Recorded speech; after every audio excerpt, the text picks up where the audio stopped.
Hello, everyone, and welcome to another episode of Autism Stories. I'm your host, Doug Bletcher, the founder of Autism Personal Coach. Autistic people are the true experts of the autistic experience, and Autism Stories is where we interview autistic people to learn from their stories, experiences, and get their advice. If you would like to be notified about each week's episode of Autism Stories, we suggest you subscribe on your favorite podcast listening platform. We would also appreciate it if you could give us a positive rating and review, as it will help others to learn about autism stories. April's just around the corner, and for so many autistic folks, this is such a challenging month due to organizations and people not representative of the community using this month to share unhelpful information. And we are having an event called Stimmy Vibration to help change that on April 2nd. This event is a chance for autistic podcasters to give you, the autistic community and allies, new material that seeks to amplify your voices. Our goal is to provide a sense of community and to provide helpful information that our listeners can apply to their lives.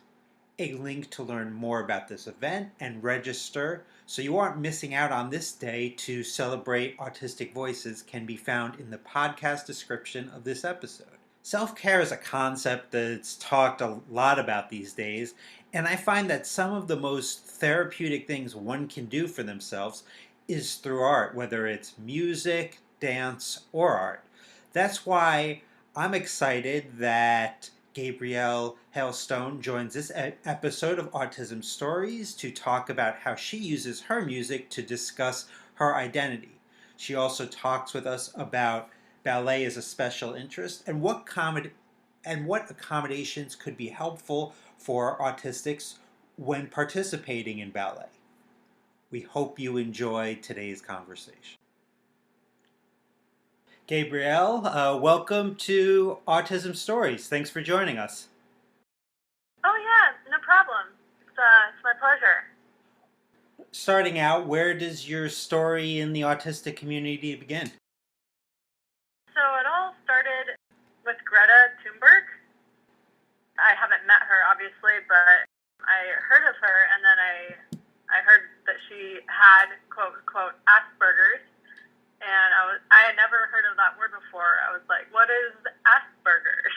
It's kind of sad, really, but then that's when I went down the rabbit hole, and yeah, I identified with pretty much everything on the list as far as like female characteristics of autism, and was really fortunate to receive a diagnosis probably maybe about 6 months after that. So Now, you're a recording artist and recently debuted a new music video titled Who Am I?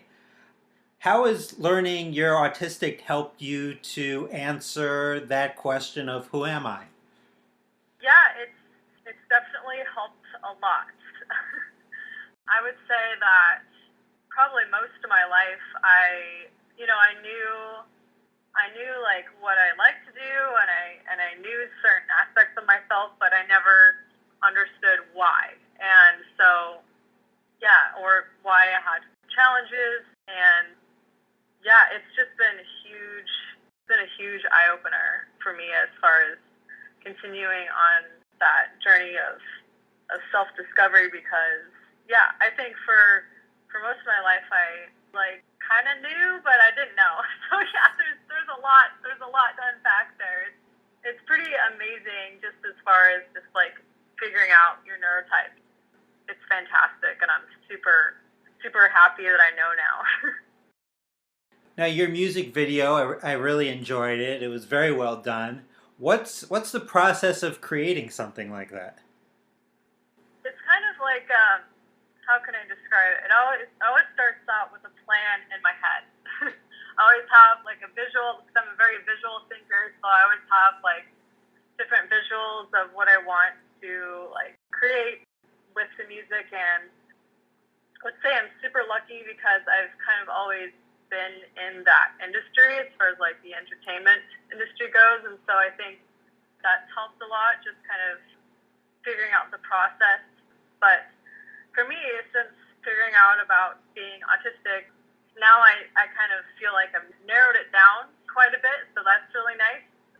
I like to go for kind of that minimalist approach just because I get overstimulated really easily. So it's nice to kind of just figure out, okay, this is the way I like to do these things, and I can kind of tailor it to what works. And I usually use a mixture of like natural light with maybe one source of a light that I can control, and then it's all just about getting the right angles and figuring out like the performance piece of it too, and just a lot of fun. I have a lot of fun with it. The editing process is probably the longest part, as you probably know. Maybe you know, it's like the filming part usually is a lot shorter than the actual, the finished stuff. I definitely know from editing these podcasts that it is a longer process. Your editing process probably takes longer, the video component, but certainly with the audio aspect of it, there's definitely some time that goes into that. Yeah, for sure. It's super fun, and I could go on forever about that kind of stuff. But yeah. You were mentioning you kind of have like a minimalist approach because you get overwhelmed by things, and I can definitely relate to that. Can you talk a little bit about kind of that approach and what are some things that help you?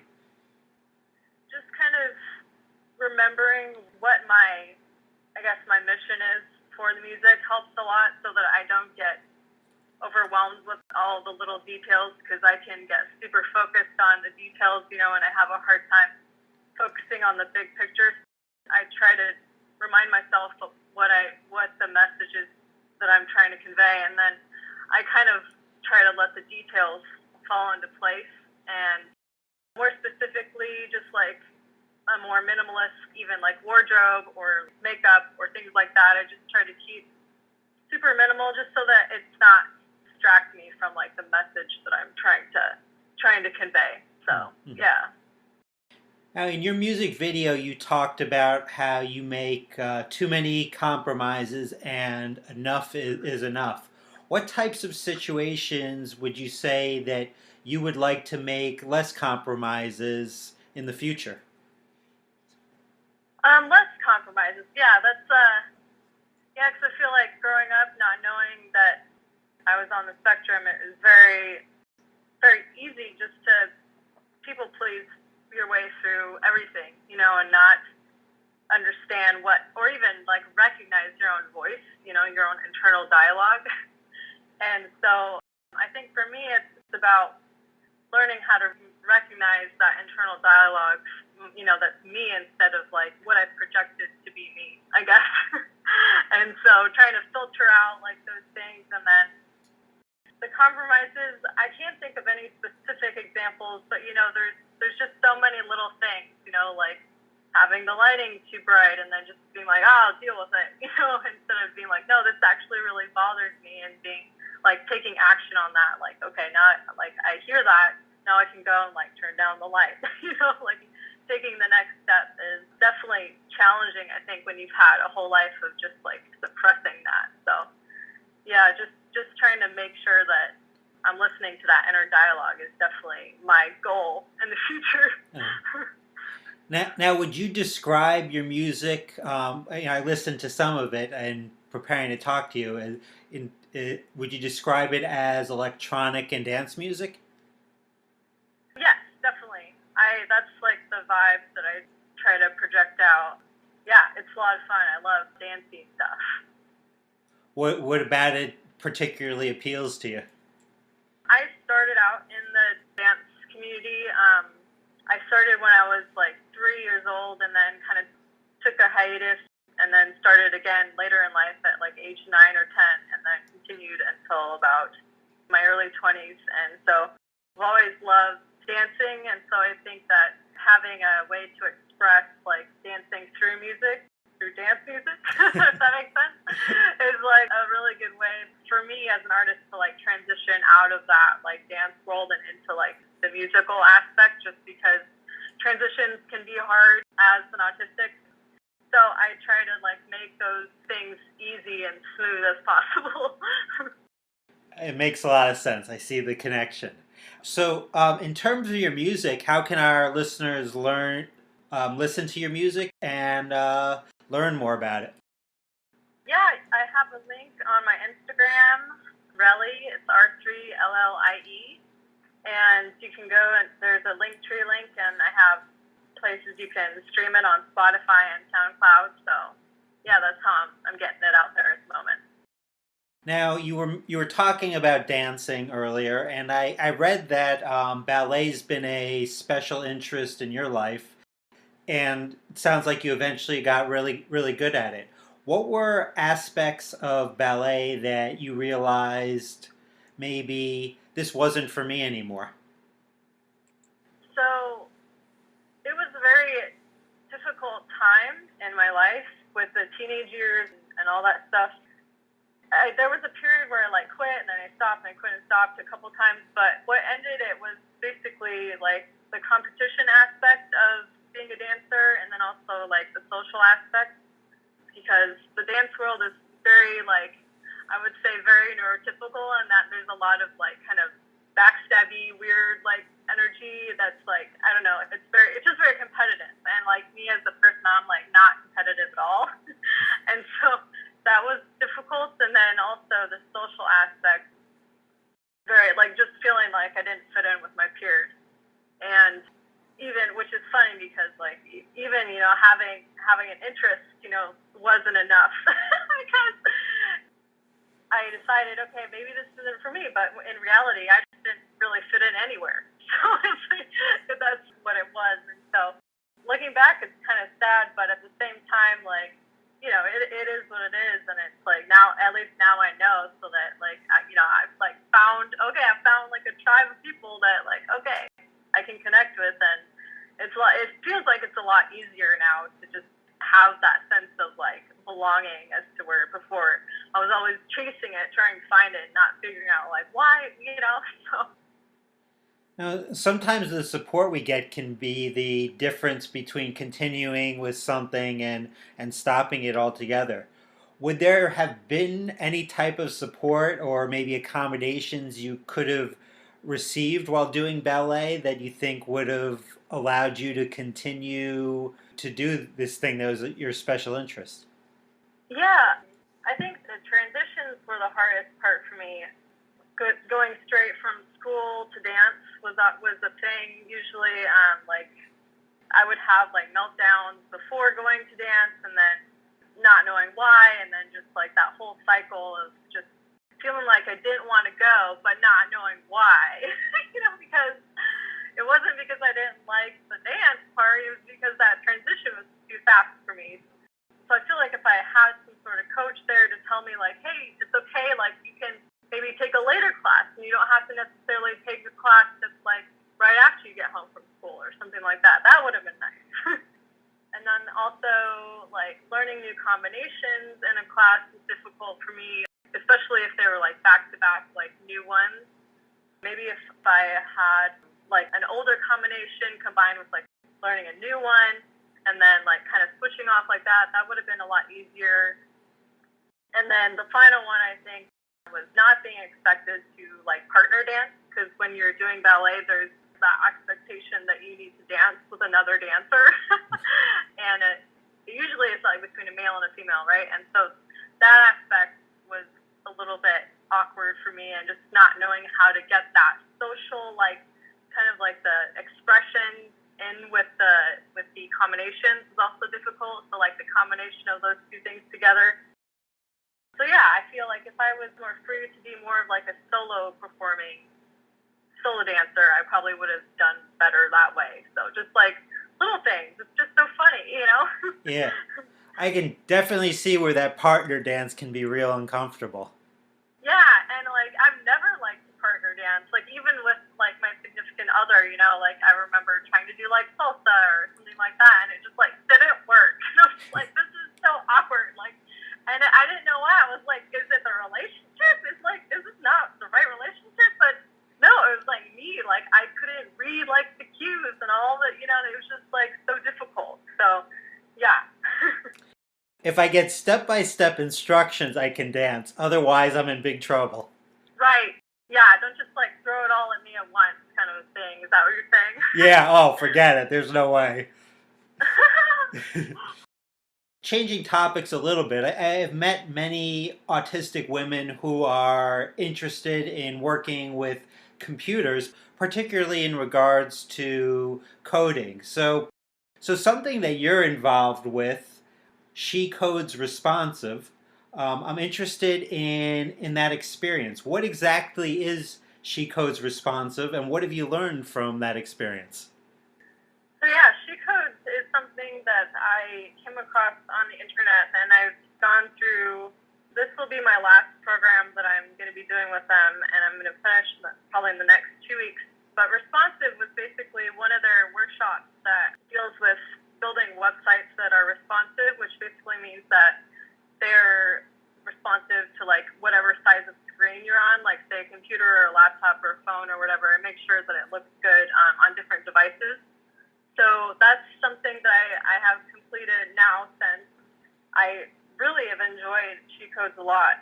It's funny because I never really thought that I would get into tech, but I've always kind of inadvertently been around it just because I'm a millennial and and it's just kind of like a part of, it's a part of our lives. And so I figured, hey, like give it a shot. And so I've been in kind of like this weird phase of like autistic burnout the last 3 years, not really knowing what my next steps will be as far as a career goes, as a way to support myself. And as kind of, what's the word, cliche or whatever as it sounds, is like, well, autistic people like techie, like, okay, I'll try that out.